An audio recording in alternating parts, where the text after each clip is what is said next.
Hello and welcome to the New York Genealogical and Biographical Society eLibrary tutorial. The NYG&B has been preserving, documenting, and sharing New York stories since 1869, and our society has accumulated a large collection of genealogical records over the past 149 years. Our society is committed to using modern technology to make these crucial resources accessible to everyone researching their New York family. 100 years ago, this meant transcribing handwritten records into typeface that could be bound and reproduced in large quantities. Today, this means digitizing our records and making them easy to search and browse for online researchers. We currently have over 50 collections of digital records that cover the entire state of New York, and we are adding more every year. Our collections include the names of well over 1 million New Yorkers, and many collections date back to the earliest families in New York State. There are many different types of records available in our eLibrary. Some of the most popular collections include a fully searchable archive of the New York Genealogical and Biographical Society record, which is the quarterly journal that we have published continuously since 1870. The archive of the record includes rare record set transcriptions, compiled genealogies, case studies, and more. Our New York State Religious Records collection contains high-quality transcriptions of church registers from all over New York State, ranging from 1639 to 1914. We have a similar collection of compiled cemetery transcriptions that have been done by employees and members of the society throughout the 20th century. We recently added digitized versions of the New York Times Obituaries Index, which can only be found online on our website, as well as the New York State Death Index. There are many more than just these collections, so I encourage you to explore the eLibrary and see exactly what's available.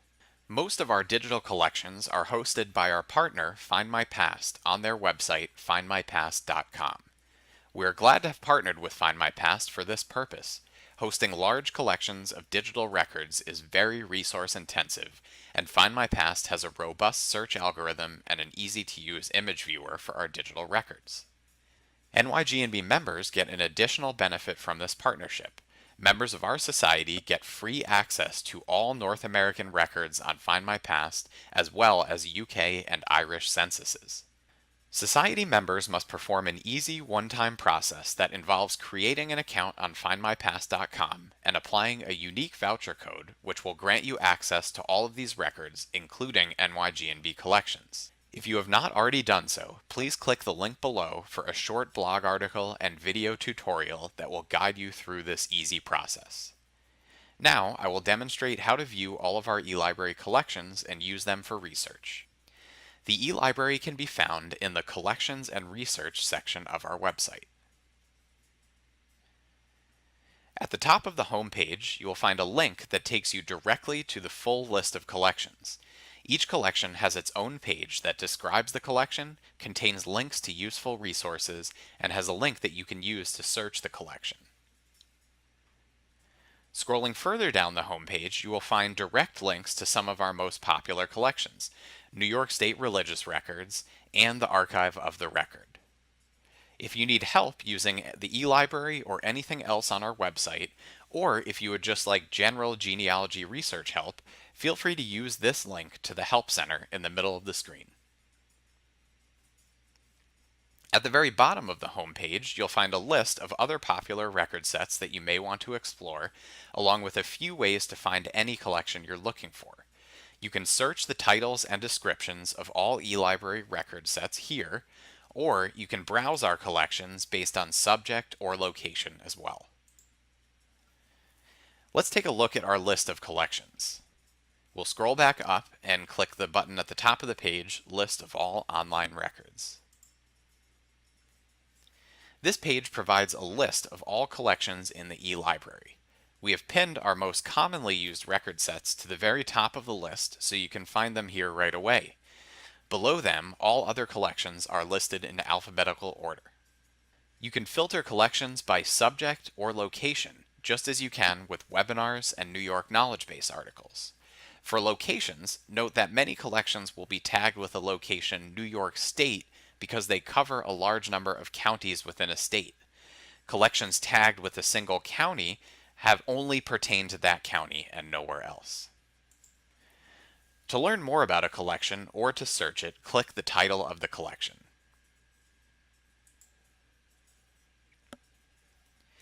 Here is the collection page for the archive of the record. We highly recommend researchers read the full description on the collection page before searching or browsing. It's filled with absolutely essential information about the collection. Reading it can save you a lot of time and frustration because it will give you a better idea of exactly what is in this record set and how you can use it most effectively.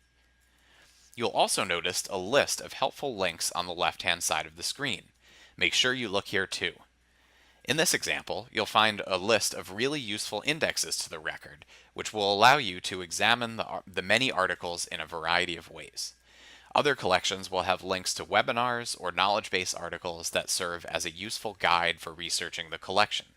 We update the collection page and helpful links as resources become more available, so it's always a good idea to give it a quick review before searching. In general, there are two different types of records we have in our eLibrary: searchable record sets and browse-only or image-only record sets. Some of these collections, like this one, have two versions: one optimized for searching by name or keyword, and one optimized for browsing, which will let you read an entire issue or volume. When you click to search or browse, you will be taken to findmypast.com, where the record set is hosted. Note that this link opens up in a new tab in your browser. This makes it easy to navigate between both the NYG&B website and Find My Past without constantly having to use the back button or losing your place in the record set. On the record search page, you will see a very familiar interface where you can enter names and other details to narrow down your search. Almost all record sets will allow you to apply a filter to your search, which will help you narrow down your results. If you're searching our record set of religious records, for instance, you can apply filters based on congregation name or location. In this case, with the record, you can apply filters based on volume or issue. Simply begin typing and you'll see the filter appear below your text. To apply the filter, simply click on the filter in the list and you'll see it appear as an elliptical shape right below where you entered the text. To remove the filter, all you have to do is click the X next to the name.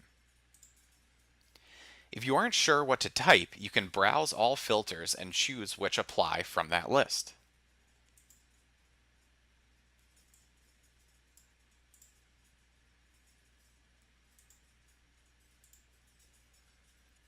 Once you're ready to search, click the blue button at the bottom of the search page.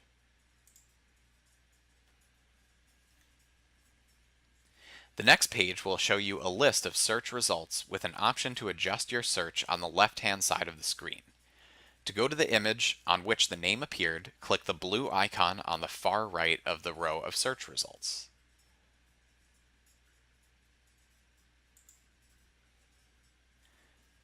At this point, you will need to sign in to the account you created on Find My Past when activating your online records voucher.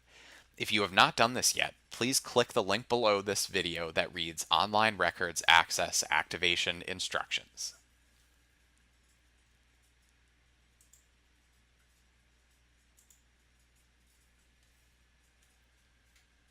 Once you're signed in, you'll be taken to the image you are trying to view. You can zoom in and out and download or print the image. If you would like to see the next image in the series, scroll to the top of the page and you can do so by using the Next or Previous buttons.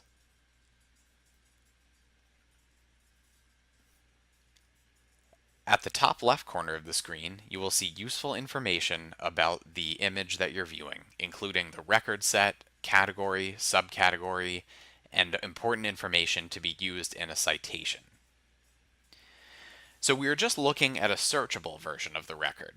Now let's go back and take a look at the browse version to see how it differs and what different things you can do with it.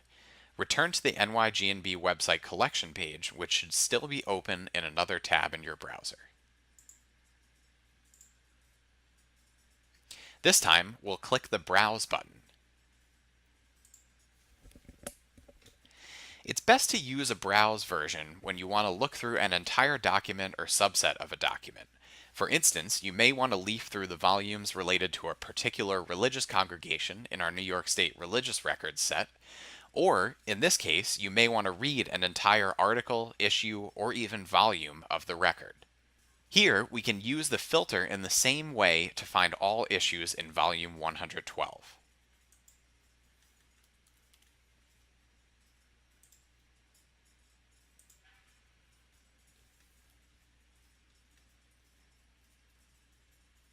In the search results page, you can see each issue of the volume and you can browse each individually.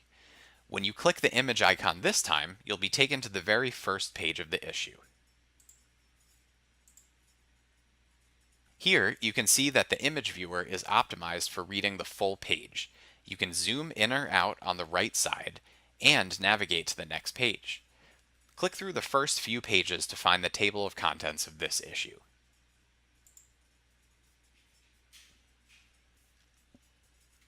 The table of contents will help you reach any article of interest more easily.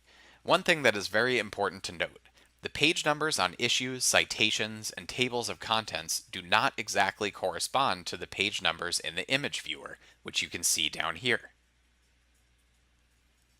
This is because pages like the cover and table of contents count as page 1 or 2 of the digital records file, but they are not counted as page 1 or 2 on the original print copy. Therefore, you'll need to approximate the locations to find each article directly. Let me show you how this works. Let's take a look at this article, New York Naturalizations in 1789, found here on page 16 of the original issue. We can see we're already on page 2 of the digital file at the bottom. So to get to page 16, we'll have to approximate and try for page 18 to see how close that gets us.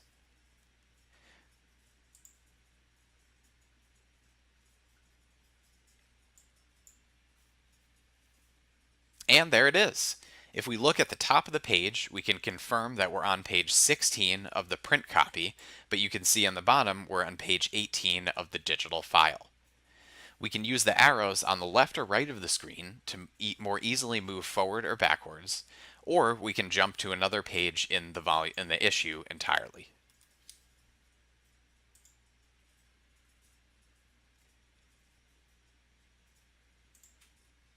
This concludes our brief introduction to the NYG&B eLibrary. We encourage everyone to go out and explore, read each collection page, and definitely make sure to investigate all of our helpful guides, indexes, and knowledge base articles for these records. We have a lot of helpful material on our website and encourage you to take the time to read it before diving into the records. Keep your eye out for future videos and articles that explore each of our collections in a more in-depth fashion. And thank you once again for supporting the NYG&B with your membership.